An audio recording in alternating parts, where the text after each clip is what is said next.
Pagar laut yang terletak di perairan Tanjung Pasir, Kabupaten Tangerang, Banten dibongkar oleh TNI Angkatan Laut atas perintah langsung dari Presiden Prabowo Subianto pada Sabtu 18 Januari. Warga dan nelayan pun bersorak-sorai membantu TNI membongkar pagar laut itu. Warga dari setiap kalangan turut membantu prajurit TNI membongkar pagar laut di Tangerang. Mulai dari bapak-bapak, ibu-ibu, hingga anak kecil berkumpul di perahu untuk membantu pembongkaran tersebut. Ditayangkan di Facebook Kompas.com, warga dan nelayan berteriak hancurkan saat bambu-bambu dirobohkan prajurit TNI.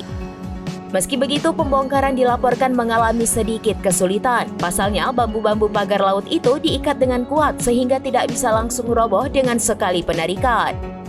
Dikutip dari Kompas.com, Komandan Lantamal 3 Brigadir Jenderal Heri Indarto buka suara terkait pembongkaran pagar laut.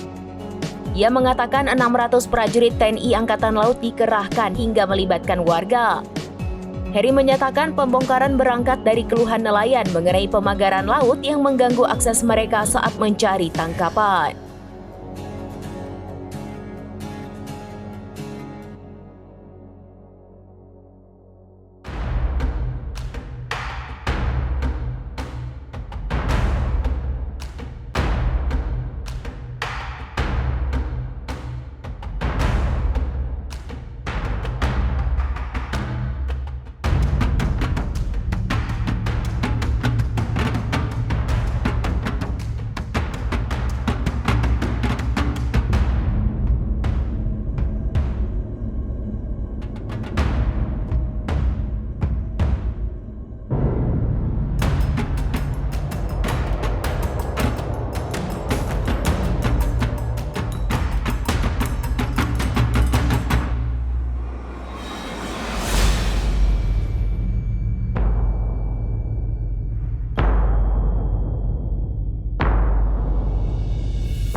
Download Tribun X sekarang, menghadirkan lokal menjadi Indonesia.